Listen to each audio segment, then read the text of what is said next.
Hello friends, welcome to my channel. తను మీనాక్షి కూతుర్నని తెలుసుకొని గన్తో shoot చేసుకున్న పల్లవి షాక్లో రాజేశ్వరి. మీనాక్షి, అవని అసలు ఏం జరగబోతుంది తెలుసుకోవాలి అంటే ఈ వీడియోని చివరి వరకు చూడండి. ఇక వీడియోలోకి వెళ్ళినట్లయితే అవని రాజేశ్వరి దగ్గరికి వెళ్ళడం కోసం ఆటో కోసం బస్టాండ్లో వెయిట్ చేస్తూ ఉంటుంది. ఇంతలోనే అక్కడికి అవని ఫ్రెండ్ రమ్య కారులో వస్తుంది. అవనిని చూసి అవని దగ్గరికి వచ్చి, అవని ఎలా ఉన్నావు అని పలకరిస్తూ ఉంటుంది.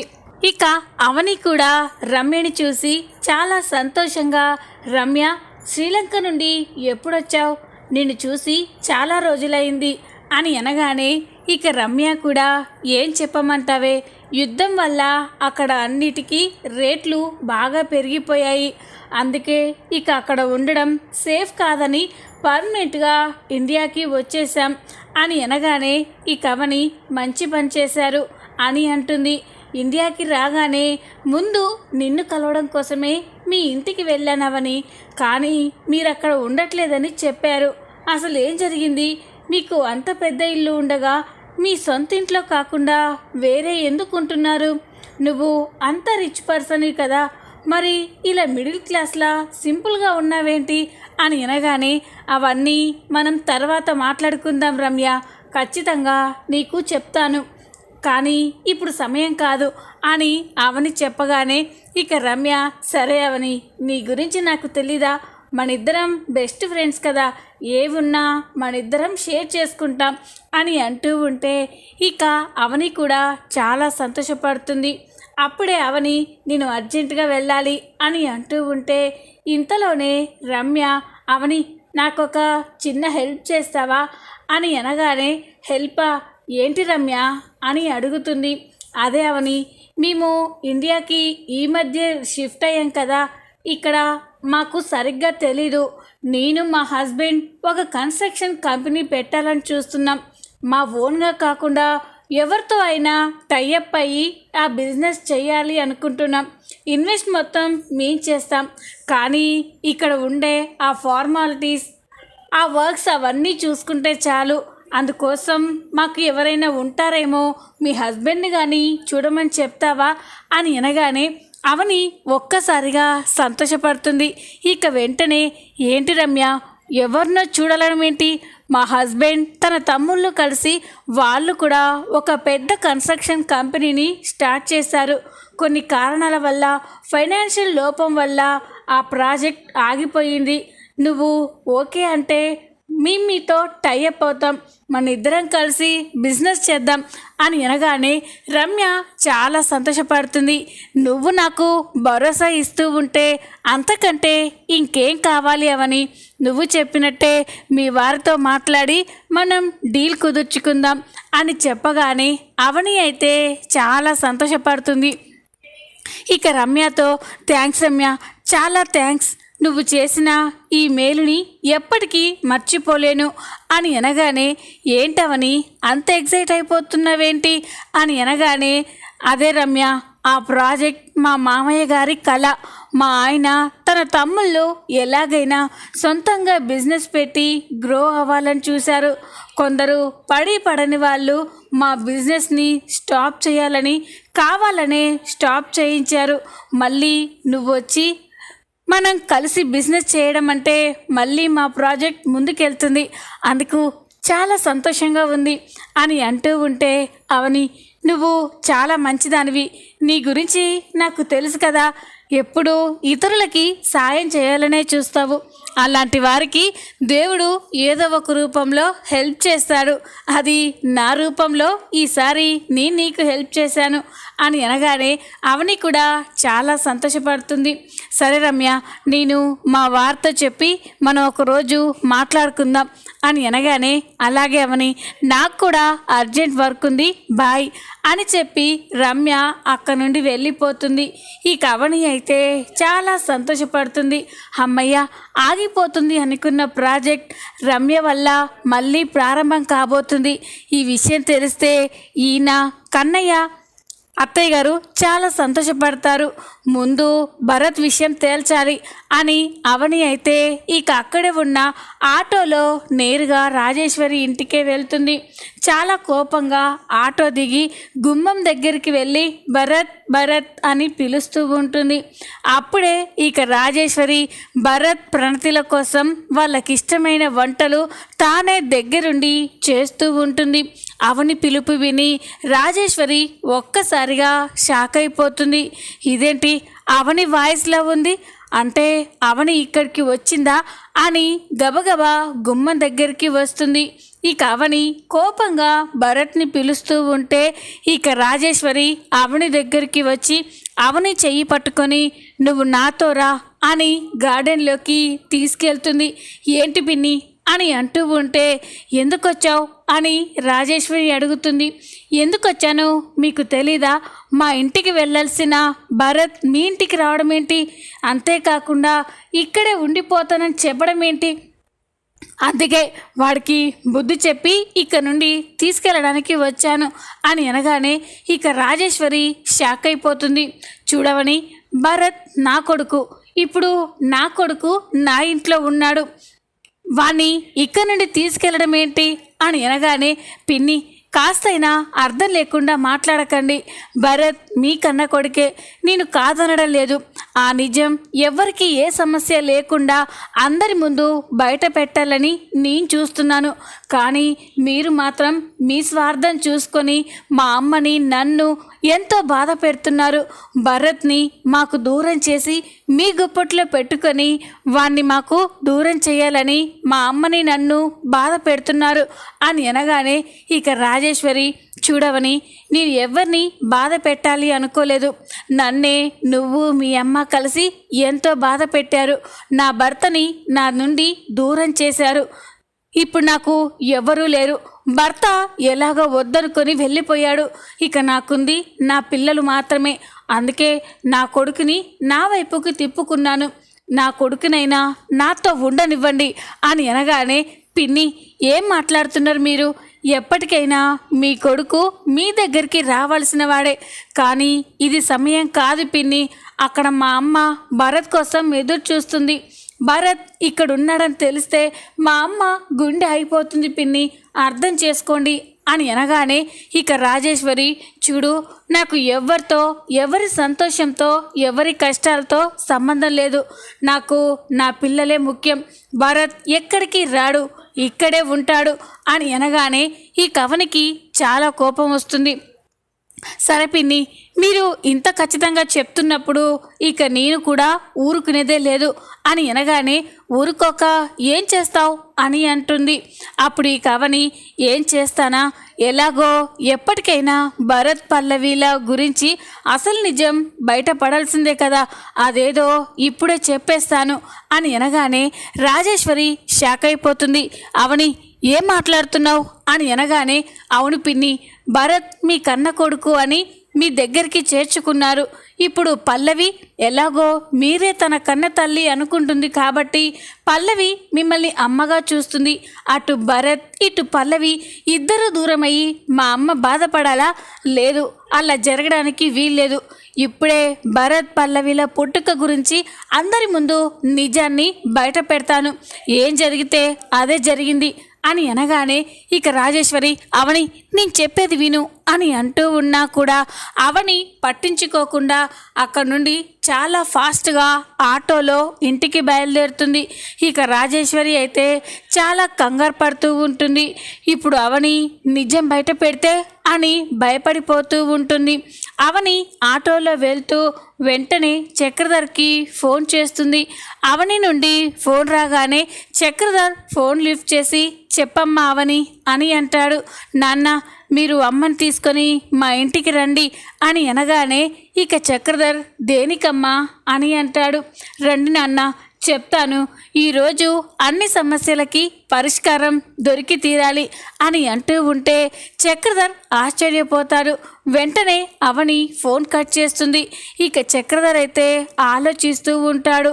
అవని ఆవేశం చూస్తూ ఉంటే ఏదో పెద్ద నిర్ణయమే తీసుకుంది అనిపిస్తుంది. అది ఏమై ఉంటుంది అని అనుకొని ఇక ఆలోచిస్తూ ఉంటే అప్పుడే మీనాక్షి అక్కడికి వస్తుంది.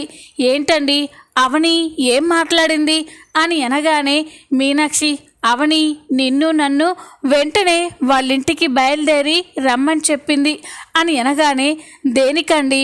ఉన్న పలంగా అవని మనల్ని ఎందుకు అక్కడికి రమ్మని చెప్పింది అని అనగానే, అది నాకు అర్థం కావట్లేదు మీనాక్షి, పద వెళ్దాం తెలుస్తుంది అని ఇక చక్రధర్ మీనాక్షి ఇద్దరూ కూడా అవని ఇంటికి బయలుదేరుతారు. ఇక అవని అయితే చాలా కోపంగా ఇంట్లోకి వచ్చి అందరినీ పిలుస్తూ ఉంటుంది. అత్తయ్య, ఏమండి, కన్నయ్య, అందరూ రండి అని పిలవగానే ఇక అందరూ కూడా చాలా హడావిడిగా హాల్లోకి వస్తారు.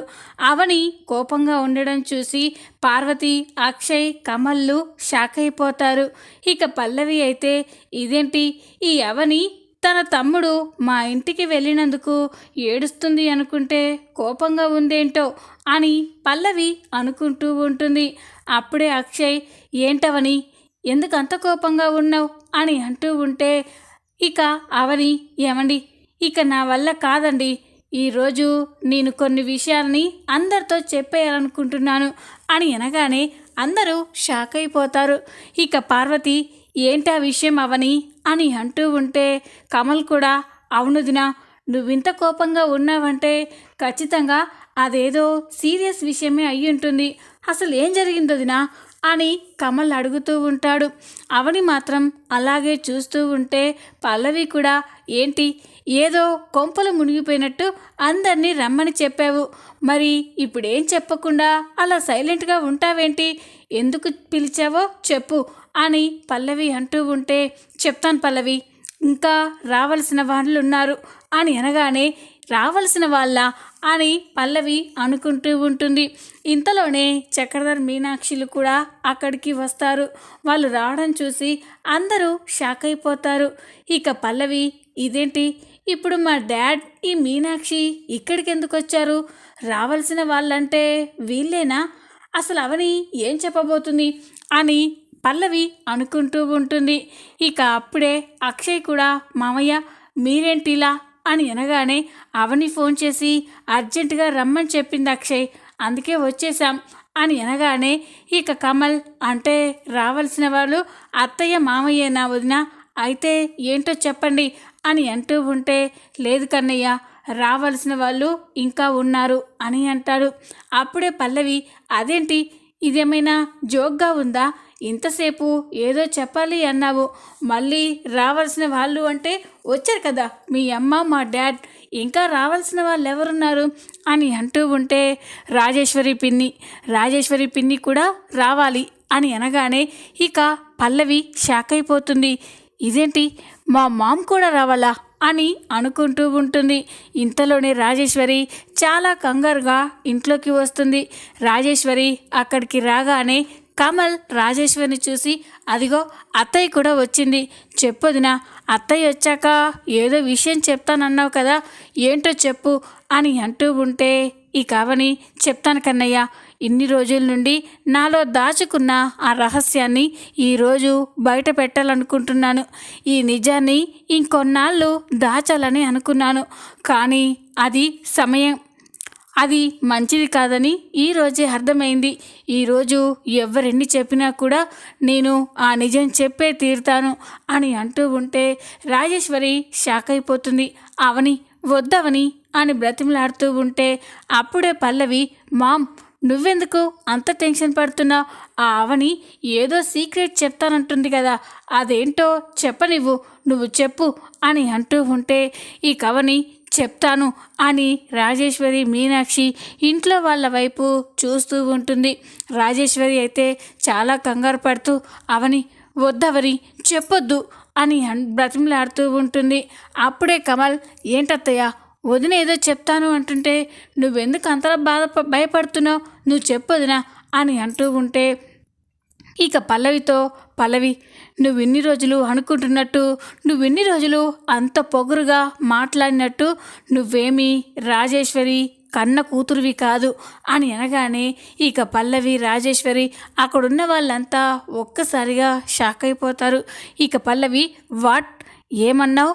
నేను మా మామ్ కూతుర్ని కాదా అని అంటూ ఉంటే అవును పల్లవి, నీ కన్న తల్లి రాజేశ్వరి పిన్ని కాదు, మా అమ్మ మీనాక్షి అని అనగానే ఇక పల్లవి రాజేశ్వరి మీనాక్షి చక్రధర్ పార్వతి అక్కడున్న వాళ్ళంతా ఒక్కసారిగా షాక్ అయిపోతారు. ఇక అప్పుడే పల్లవి లేదు, నేను చక్రధర్ రాజేశ్వరిల కూతుర్ని, అలాంటిది నేను మీ అమ్మ కూతుర్నంటావేంటి అని అనగానే ఇక అప్పుడే మీనాక్షి కూడా అవునవని, నా కడుపులో పుట్టింది నువ్వు భరత్ మాత్రమే కదా, మరి పల్లవి నా కన్న కూతురు అంటావేంటి, నాకేం అర్థం కావట్లేదు అని మీనాక్షి అంటూ ఉంటే అది నేను చెప్తాను మీనాక్షి అని చక్రధర్ ఆ రోజు జరిగిన విషయాన్ని మొత్తం కూడా అందరితో చెప్తూ ఉంటాడు. రాజేశ్వరి మీనాక్షి ఇద్దరు ఒకేసారి పురిటి నొప్పులతో హాస్పిటల్లో అడ్మిట్ అయ్యారు. ముందుగా మీనాక్షి పల్లవికి జన్మనిచ్చింది. పల్లవి ఆరోగ్యంగా ఉంది. తర్వాత రాజేశ్వరికి భరత్ పుట్టాడు. భరత్ గుండెకి హోల్ ఉండడం వల్ల 100% చనిపోయే అవకాశం ఉందని డాక్టర్లు చెప్పారు. తన బిడ్డ పుట్టగానే చనిపోయిందని తెలిస్తే రాజేశ్వరి తట్టుకోలేదు అని రాజేశ్వరిని కాపాడుకోవడం కోసం మీనాక్షి దగ్గర ఉన్న పల్లవిని తీసుకొచ్చి రాజేశ్వరికి దగ్గర చేశాను. రాజేశ్వరికి పుట్టిన భరత్ని మీనాక్షికి దగ్గర చేశాను. దేవుడి దయ వల్ల భరత్కి ఆ గండం తప్పిపోయి భరత్ బ్రతికాడు. ఇలా ఇద్దరు భరత్ మీనాక్షి కొడుగ్గా పల్లవి రాజేశ్వరి కూతురుగా పెరిగారు. ఆ నిజం ఈ మధ్యే నేను అవనికి చెప్పాను అని అనగానే అందరూ షాక్ అయిపోతారు. ఇక అది విన్న మీనాక్షి అయితే పల్లవిని చూసి చాలా ఎమోషనల్ అయిపోతుంది. ఇక చాలా ప్రేమగా పల్లవి దగ్గరికి వెళ్ళి పల్లవిని దగ్గరికి తీసుకొని పల్లవి అంటే నువ్వు నా రక్తం పంచుకొని పుట్టిన బిడ్డవా అని పల్లవిని హగ్ చేసుకొని ఎమోషనల్ అవుతూ ఉంటుంది. పల్లవి మాత్రం మీనాక్షి తన కన్న తల్లి అని తెలుసుకొని చాలా కోపంతో ఆవేశంతో రగిలిపోతూ ఉంటుంది. ఒక్కసారిగా మీనాక్షిని పక్కకి తోసేసి నన్నొదులు అని అంటూ ఉంటుంది. అది విని అందరూ ఒక్కసారిగా షాక్ అయిపోతారు.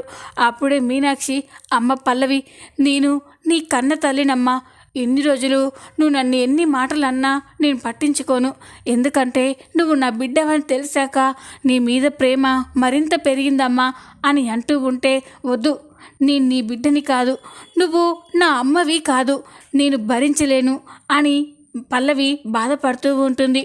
అప్పుడే అవని చూడు పల్లవి, నువ్వు ఒప్పుకున్నా ఒప్పుకోకపోయినా ఈ నిజం నువ్వు తట్టుకోలేకపోయినా కూడా మీనాక్షియే నీకు జన్మనిచ్చిన తల్లి అని అంటూ ఉంటే ఇక పల్లవి అయితే ఆవేశంతో కోపంతో రగిలిపోతూ ఉంటుంది. లేదు, ఇన్ని రోజులు నేను ద గ్రేట్ చక్రధర్ రాజేశ్వరిలా ఏకైక కూతుర్ని అలాగే పెరిగాను. ఇప్పుడు సడన్గా ఈ మీనాక్షి కూతురుగా ఉండమంటే ఎలా ఉంటాననుకున్నారు? లేదు, నేను రాజేశ్వరి చక్రధర్ కూతురుగానే ఉంటాను. రేపటి నుండి నేను ఈ మీనాక్షి కూతురుగా బ్రతకలేను. అందుకే రాజేశ్వరి చక్రధర్ల కూతురుగానే మీ అందరి ముందు చచ్చిపోతాను అని పల్లవి అయితే చాలా ఆవేశంగా గదిలోకి వెళ్తుంది. గదిలోకి వెళ్ళి డోర్ లాక్ చేసుకుంటుంది. ఇక అందరూ బయట చాలా కంగారు పడుతూ ఉంటారు. పల్లవి గదిలో డెస్క్లో ఉన్న రివాల్వర్ తీసి తన పాయింట్ బ్లాంక్లో గురి పెట్టుకుంటుంది. అదంతా కూడా కిటికీలోంచి అందరూ చూస్తూ చాలా కంగారు పడుతూ ఉంటారు. ఇక రాజేశ్వరి, మీనాక్షి, అవని అందరూ కూడా వద్దు పల్లవి, నువ్వు ఆ షూట్ చేసుకోవద్దు అని బ్రతిమలాడుతున్నా కూడా పల్లవి అయితే చాలా కోపంగా ఒక్కసారిగా గన్ని షూట్ చేసుకుంటుంది. ఇక ఒక్కసారిగా పల్లవి కుప్ప కూలిపోతుంది. వెంటనే రాజేశ్వరి దిగ్గున లేచి కూర్చుంటుంది. అమ్మ పల్లవి అని గట్టిగా అరుస్తుంది. ఇదంతా కూడా రాజేశ్వరి కలకంటూ ఉంటుంది. రాజేశ్వరి తేరుకొని అటు ఇటు చూసేసరికే అదంతా కల అని రాజేశ్వరికి తెలిసిపోతుంది. ఇదంతా కలనా? లేదు, మీనాక్షి తన కన్న తల్లి అని తెలిస్తే పల్లవి తట్టుకోలేదు. నేను ఊహించినట్టుగానే పల్లవి ఏదో ఒకటి చేసుకుంటుంది. ప్రాణంగా పెంచుకున్న నా కూతురికి ఏమైనా అయితే నేను తట్టుకోలేను. కానీ ఏం చేయాలి? అవని ఇప్పుడు ఆవేశంగా ఇంటికి వెళ్ళింది.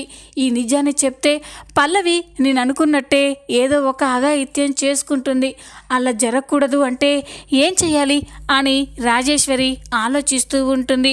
అప్పుడే రాజేశ్వరికి ఒక ఆలోచన వస్తుంది.